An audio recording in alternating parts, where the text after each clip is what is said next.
अस्सलाम वालेकुम, this is Danial Iqbal and you're watching team Excalibur. आज हम जिस गाड़ी का रिव्यू आप लोगों के लिए लेके आए हैं वो फिर से करोला वालों की फेवरेट है और काफ़ी लोगों ने रिकमेंड किया था कि इस गाड़ी का भी रिव्यू बनाया जाए और लकीली हमारे हाथ एक जेंगो मैंगो पीस लग गया है, none other than GLI 1.6 automatic.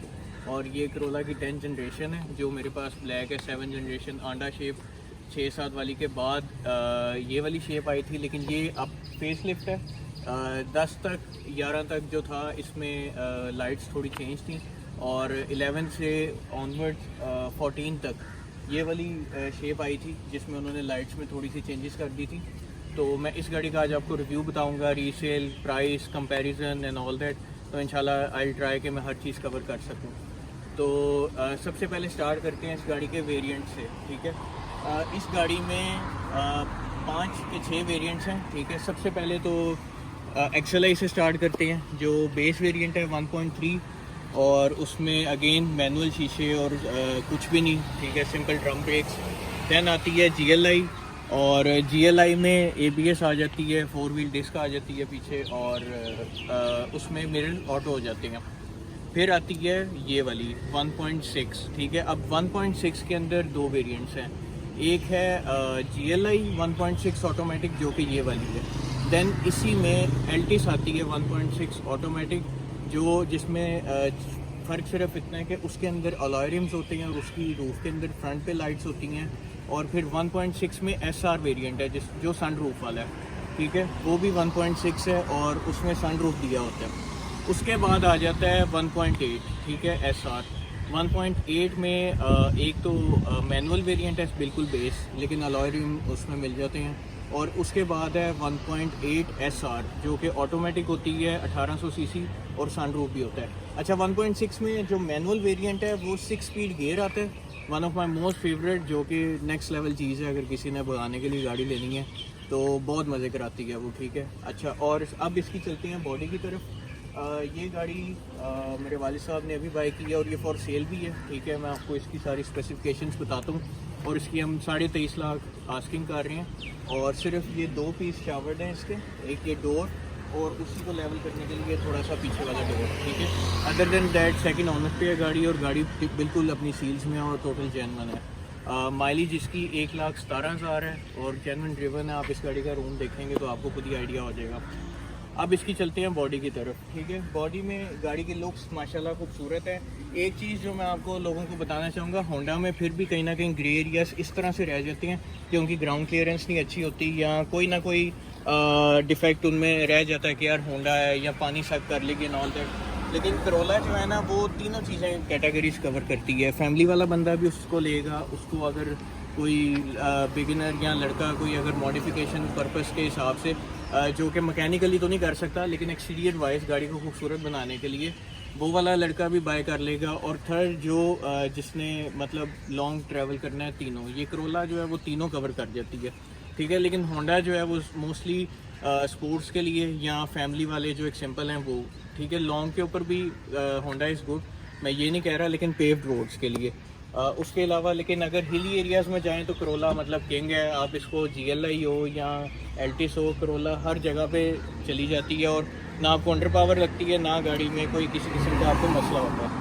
अच्छा, एक्सटीरियर जैसा कि आपने गाड़ी का देख लिया है, अब मैं आपको कुछ गाड़ी के आप इसके देखें सिनेमैटिक्स और फिर मैं आपको इस गाड़ी का इंटीरियर लेके चलता हूँ, ठीक है।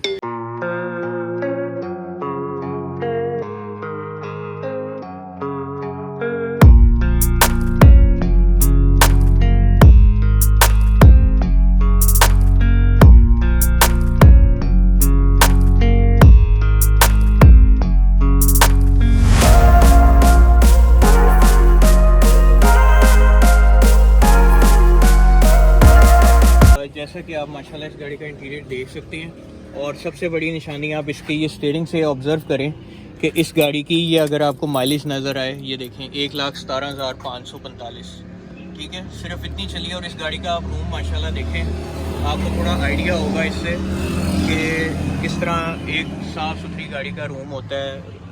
इसको रूफ भी दिखाएँ, ठीक है। ये इस गाड़ी का इंटीरियर है और एंड्रॉयड गाड़ी में एंड्रॉयड पैनल इंस्टॉल्ड है और बिल्कुल 10/10 है।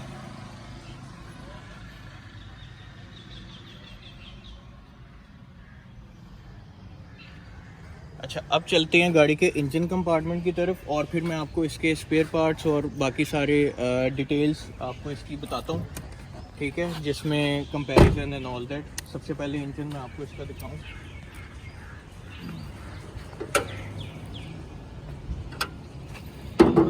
अच्छा, ये आप गाड़ी की सील्स देखें और ये इंजन कंपार्टमेंट देखें, ठीक है, कि गाड़ी की ये गार्डरी और ये चीज़ कोई भी लेने जाए तो ये चीज़ें बेसिक्स चेक करे।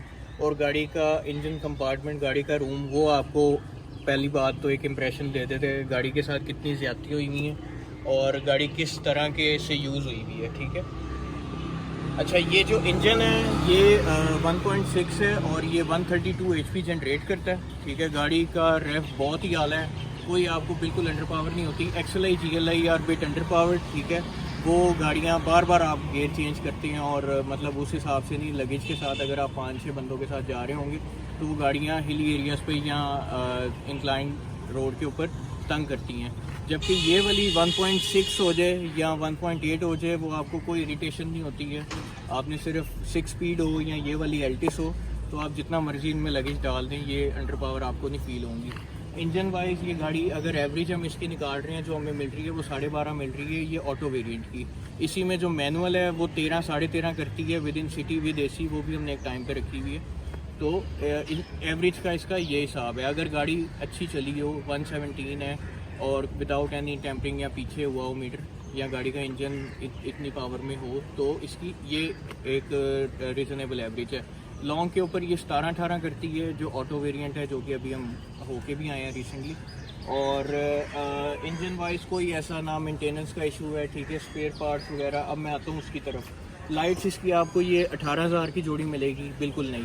अगर आप इसी में यूज़ में जाएंगे तो आपको 10,000 की भी मिलेगी। इसमें अगर आप ताइवान वाली भी जाएंगे तो वो आपको 7,000 की भी मिलेगी। और अगर आप सिर्फ ग्लास चेंज के ऊपर जाएंगे तो आपका 2-3 हज़ार रुपये में भी काम हो जाएगा, ठीक है। करोला का ये है। जिस तरह बैक लाइट्स है उसका बैक लाइट का कवर आपको 1100 का मिल जाएगा, ठीक है। उसके अलावा इसका AC का कंप्रेसर वो आपको 5,000 का मिल जाएगा। तो मतलब it's a bit very reliable car कि आपको स्पेयर पार्ट्स में कोई टेंशन नहीं है। आप कहीं पेड़ में भी होंगे, आपको कुछ ना कुछ चीज़ें, इसकी बेल्ट टूट जाए वो आपको मिल जाएगी 2,000 रुपये की या 700-800 रुपये की। तो मतलब इस तरह से बहुत ज़्यादा आपकी इकनॉमिकल गाड़ी रहती है, ठीक है। और अब अगर रीसेल पे आ जाए तो माशाल्लाह करोला आपको पता है वैसे टॉप पे है। और जिस तरह हम इसकी ये गाड़ी स्टार्ट होती है 20 लाख से, 19, 20, 21, 22, 23, 23.5 और 24, किसी ने 25 की भी लगाई हुई है।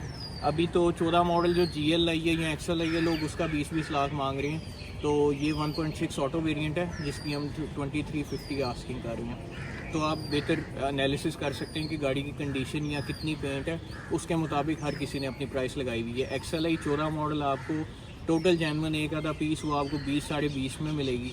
जबकि ये वाली एल्टिस हो तो इस तरह की आपको, हम इसकी 23.5 कर रहे हैं, तो आप खुद ही इस एनालिसिस बेहतर कर सकते हैं। इसके कंपैरिजन में अगर हम आ जाएँ तो 2014 के अंदर रीबर्थ है और रीबर्थ में लोग फिर वही कंपैरिजन आ जाता है कि जी उसमें सनरूफ भी मिल जाता है आपको और वो भी 25-26 पे जा रही है। लेकिन ये वाली गाड़ी इस वक्त 23 पे है। उसकी रीज़न सिर्फ यही है कि होंडा के पार्ट्स थोड़े एक्सपेंसिव होते हैं, उनके रोले और तरह के होते हैं, उनकी ग्राउंड क्लियरेंस उस तरह से नहीं होती, जो मसले इनके अंदर नहीं आते हैं, ठीक है। आप ये गाड़ी आप इसको लॉन्ग से 4 चक्कर मरी के लगाएं, ये आपको बिल्कुल खड़का या कोई सस्पेंशन का कोई कुछ काम नहीं निकालेगी। जबकि आप अगर रीबर्थ के ऊपर इसके कंपैरेटिवली होके आएंगे तो वो कुछ ना कुछ काम ज़रूर निकाल देगी, ठीक है, क्योंकि वो थोड़ी होंडा की डेलीगेट होती हैं गाड़ियाँ। तो ये आ जाता है इसका कंपैरिजन, ठीक है। उसके अलावा अगर हम रीसेल भी मैंने आपको बता दी है और फ्यूल इकोनॉमी माशाल्लाह बहुत अच्छी है इसकी। 12.5 एक गाड़ी अगर एवरेज दे रही है तो मेरे हिसाब से बहुत बेहतर है, ठीक है। और अगर कोई किसी किस्म की मज़ीद कोई क्यूरीज हो तो प्लीज़ मुझे बता दीजिएगा। I think I have covered everything. और दुआ में ज़रूर याद रखिएगा। See you next review. Take care. अल्लाह हाफिज़।